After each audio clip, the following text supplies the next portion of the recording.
Olá, meus amigos. Deus abençoe todos vocês, amigos e amados do nosso Pai Celestial. Deus abençoe vocês.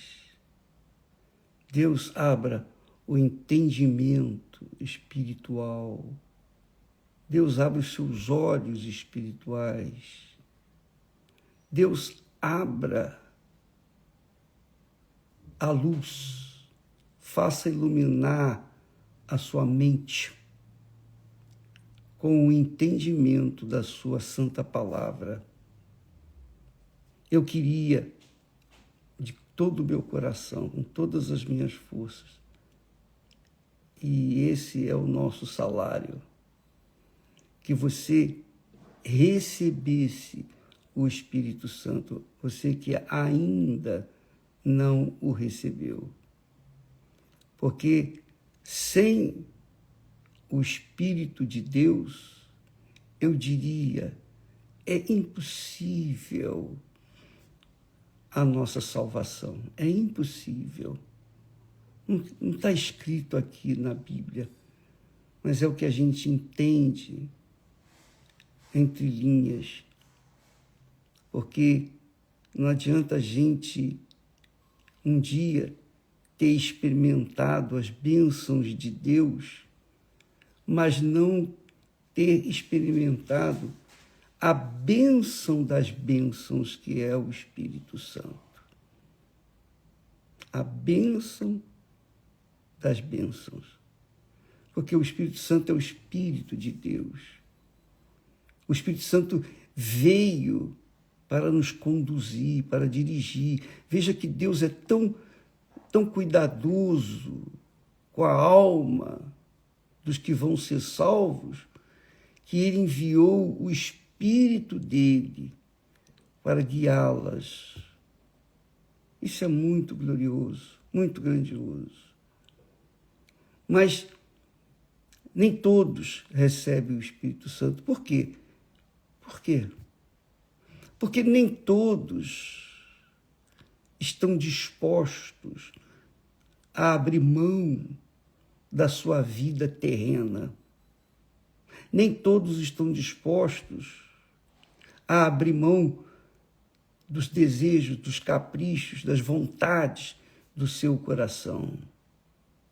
Todos querem a salvação, mas nem todos estão dispostos a pagar o preço por essa salvação.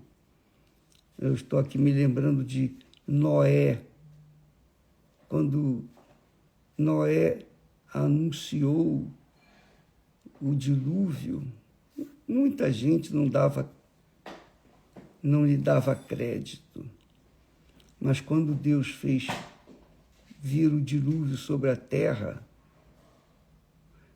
e matou todo ser humano, só sobrou a família de Noé. Só a família de Noé. Mais ninguém. E eu creio, é a minha fé pessoal, que quando Jesus vier, vai acontecer a mesma coisa. Muita gente vai ficar de fora. E os que receberam o Espírito Santo, os que têm vivido a vida pautada na palavra de Deus, esses vão ser arrebatados, vão ser salvos. Mas por que, bispo, eu não recebi o Espírito Santo? Eu quero. Eu já me entreguei, já fiz oração, já fiz jejum de Daniel, eu faço qualquer coisa que pedir para me fazer, eu faço. Ah, é? É mesmo? Pois é. Se você fala assim, não, eu faço qualquer coisa para receber o Espírito Santo. Então, coloque a sua alma no altar. Em outras palavras, vou falar numa linguagem mais clara, que você vai entender. Coloque o seu coração no altar. Coloque a sua essência de vida no altar. Ao invés de você querer satisfazer os desejos do seu coração, coloque-o no altar e deixe-o com Deus. Aí sim, o Espírito Santo vai vir sobre você e vai lhe dar o discernimento, o entendimento do que significa a salvação eterna, do que significa a sua alma, da grandeza de valor que ela tem para Deus. E aí, quando você colocar o seu coração e seus caprichos, suas vontades, seus desejos, suas cobiças, colocar tudo no altar, aí sim, quando você se esvaziar de si mesma, de si mesmo, então você vai receber o Espírito Santo. É a oferta das ofertas, como nós falamos ontem. Com licença. Olha só. O apóstolo Paulo, dirigido pelo Espírito Santo, ele diz assim: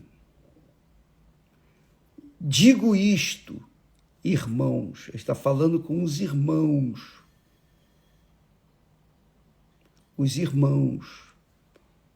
e dentre os quais, com certeza, havia irmãos também, porque o texto é muito claro com respeito aí aos irmãos. Ele diz: e agora digo isto, irmãos, que a carne e o sangue não podem herdar o reino de Deus. A carne e o sangue não podem herdar o reino de Deus. Claro, o reino de Deus é um reino espiritual, é invisível. O reino de Deus é a igreja do Senhor Jesus, cujo cabeça é o próprio Jesus. E o corpo da igreja é formado por aqueles que nasceram da água e do Espírito Santo. Aqueles que nasceram de Deus. Então ele diz: carne e sangue, a carne e o sangue não podem herdar o reino de Deus, nem a corrupção herdar a incorrupção. Quer dizer, se a pessoa vive do pecado para o pecado, se a pessoa quer dar mais atenção à voz do seu coração do que à voz de Deus, ela está na carne. Jesus falou isso para Nicodemos, que era um mestre, um homem até sincero. Quem não nascer da água e do Espírito Santo não pode entrar no reino de Deus. Quem não nascer da água, que é o arrependimento, o batismo do arrependimento, o batismo de arrependimento, porque todos nós nascemos no pecado, na corrupção, por causa do pecado de Adão e Eva. Mas Jesus veio e deu a vida dele para adquirir, comprar a nossa vida, comprar a nossa alma. Ele deu o sangue dele para lavar a nossa alma e fazer de nós novas criaturas. Mas as pessoas não estão aí. Porque, obviamente, normalmente as pessoas não creem em Deus. Tem religião, a religião A, B, C, D, mas não conhecem o Senhor Jesus.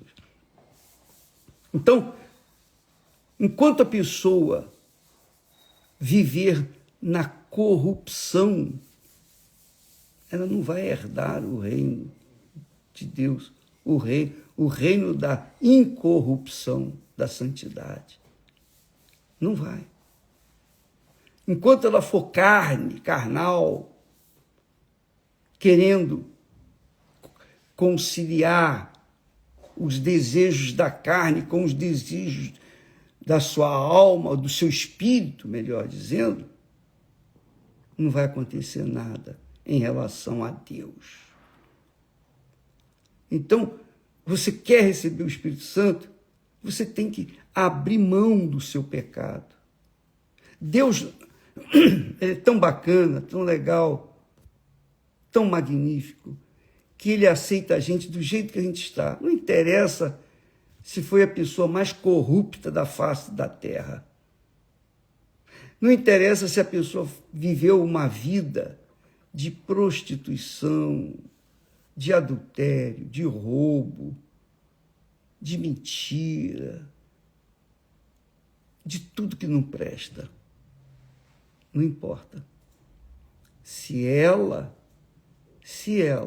se arrepender, e o arrependimento não é um sentimento de remorso ou um sentimento qualquer. Arrependimento é uma decisão. A pessoa decide abandonar o pecado. Então, Jesus vem e aceita essa criatura do jeito que ela está.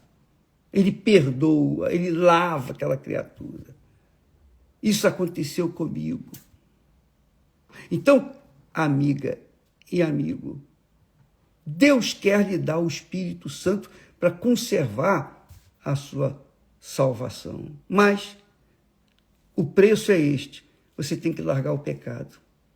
Poxa, bispo, mas é difícil, muito difícil. Bispo, você não tem ideia do que significa ser escravo do pecado. Eu tenho ideia, sim, porque eu já fui. Eu também já fui. Eu tinha um parente, e esse parente, ele era mulherengo ao extremo, ao extremo. Ele tinha uma família maravilhosa.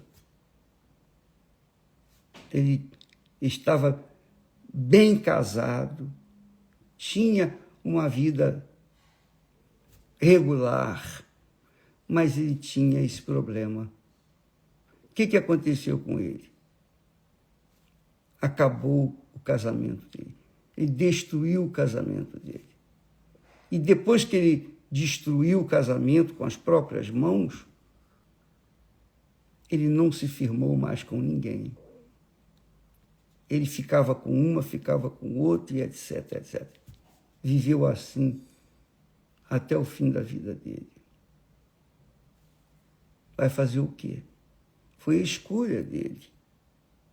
Então, aqui, o Espírito Santo, através do apóstolo Paulo, diz: carne a carne e o sangue, quer dizer, o que nós somos fisicamente, não pode herdar, não podem herdar o reino de Deus.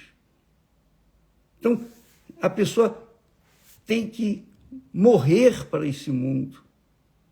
Mas para morrer para esse mundo, bispo, como é que pode? Eu vou me matar? Não, de forma nenhuma. Isso é pecado.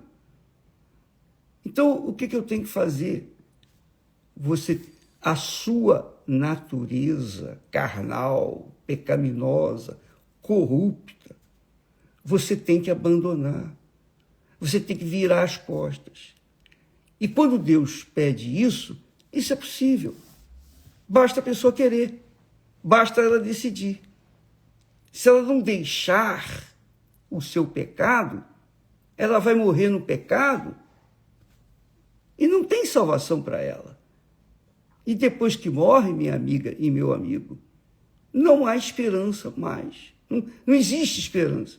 Enquanto a pessoa está viva, há esperança dela ter o seu encontro com Deus, a sua salvação. Mas depois que morre, não tem esperança. Não há mais esperança. Não há mais chance nenhuma de reverter a situação. É muito triste isso.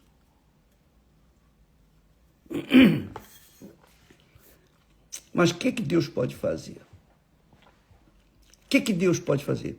Você acha que Deus vai torcer a vontade da pessoa e obrigá-la a obedecê-la? Não.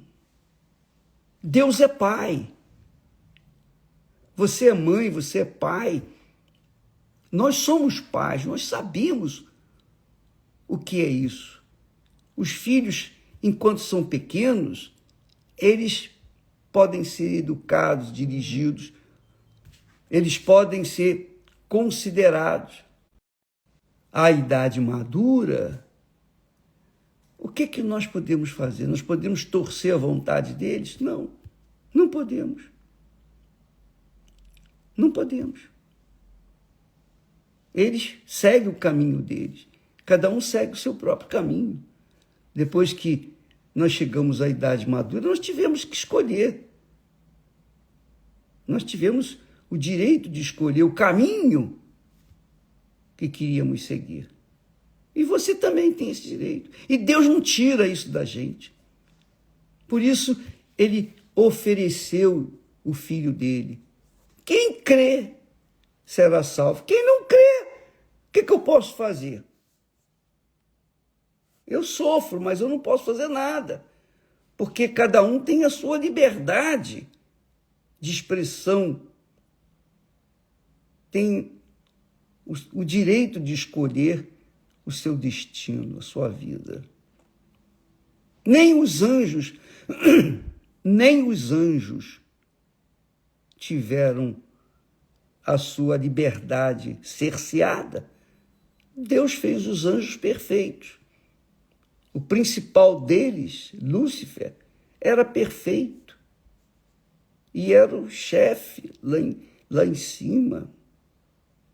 Mas ele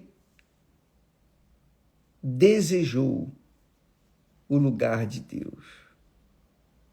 Ele quis o lugar de Deus. Ele não estava satisfeito com o que era. Ele queria ser adorado. E aí é óbvio que Deus teve que tomar providência. A mesma coisa com você, minha amiga, meu amigo. Avalie a sua vida. Avalie a sua vida. Enquanto você está viva. Porque depois que morre não tem mais jeito. Não adianta reza, missa, nada disso. Depois que morre, acabou, já era. Então, pense na sua vida. Deus lhe deu o direito de escolher. Se você quer deixar a corrupção, o pecado, para viver de acordo com a vontade de Deus, receber o Espírito Santo e herdar o reino de Deus, o reino de Deus, não o reino deste mundo. Então você tem que abrir mão, você tem que sacrificar o seu eu por inteiro, completamente. Porque a carne e o sangue não podem herdar o reino de Deus, que é o reino espiritual. Nem a corrupção pode herdar a incorrupção. Então, você às vezes fica aí reclamando, lamentando, censurando, criticando, jogando pedra nos corruptos, nos políticos corruptos e nos corruptos em geral, mas de repente você está fazendo o mesmo. Você vive na corrupção, você vive no pecado. Não pense que eles são mais pecadores do que você. Não, pecado é pecado, corrupção é corrupção. Ou grande ou pequeno é corrupção. E o que está escrito aqui é que nem carne nem sangue pode herdar o reino de Deus, nem a corrupção herdar a incorrupção, que é a pureza, a dignidade, a honra. Então, você quer receber o Espírito Santo. Então, primeiro, você tem que se arrepender. Repito, o arrependimento não é um remorso, não é um sentimento. Arrependimento é você desistir da vida errada, corrupta que você tem vivido e começar a viver uma vida certa. Quando você fizer isso e for batizada nas águas, você sepulta ali nas águas essa natureza corrupta. Fica sepultada lá pela fé. Pela fé fica sepultada. E quando você sair das águas, você tem o direito, se você fez tudo certinho e sinceramente, você tem o direito de receber o Espírito Santo. O Espírito Santo vem sobre aqueles que verdadeiramente deixaram a vida errada, o pecado, a corrupção, para viver uma vida nova. Então, recebe o Espírito Santo. Quando você recebeu o Espírito Santo, aí é como diz lá o ditado popular, é só correr para o abraço. É um gol de placa, porque você conseguiu superar a sua corrupção e agora tem o espírito da incorrupção, o espírito de Deus, o espírito da paz, o espírito da vida. Então, é isso. É isso. A mensagem do Evangelho é essa. Jesus disse que Deus amou ao mundo de tal maneira, quer dizer, amou as pessoas de tal maneira que deu o Filho dele, o único Filho, para que aquele que nele crê não pereça, mas tenha a vida eterna, que é o reino de Deus, o reino dos céus. Pense nisso, amiga. A carne e o sangue não podem herdar o reino de Deus, nem a corrupção herdar a incorrupção. Isso significa dizer o seguinte, que aqueles que estão vivendo na corrupção e querem receber o Espírito Santo, não vão receber nunca. Por isso que existem muitas pessoas dentro das igrejas, inclusive na Igreja Universal do Reino de Deus, que não recebem o Espírito Santo. Pô, mas eu já fiz isso, eu já fiz aquilo. Você já fez tudo, menos o que tinha que ter sido feito. Você não deixou a corrupção. Você não deixou a mentira. Você não deixou o pecado. Você não deixou a vida corrupta. Você se convenceu de uma religião, mas não de Jesus. E é óbvio que, assim sendo, fica de fora. Avalie a sua vida, pese, faça as contas, some, diminui, faça o que você tem que fazer. Mas se você quer realmente o Espírito Santo, você tem que entregar, colocar a sua alma no altar, que quer dizer, você tem que enterrar a sua vida, morrer para este mundo e viver para Deus. Aí sim. Aí as coisas mudam de figura. Aí Jesus faz o resto. Aí ele vem, ele lava você dos seus pecados, ele dá aquele banho de sangue para liberar você, ficar perfeitamente limpa, e aí ele depois enche do Espírito Santo. E aí você começa a viver uma vida nova aqui na terra. Você começa a viver no reino de Deus aqui na terra. O reino de Deus começa aqui na terra, quando a gente abre mão das nossas vontades. Deus abençoe e até amanhã, em nome do Senhor Jesus.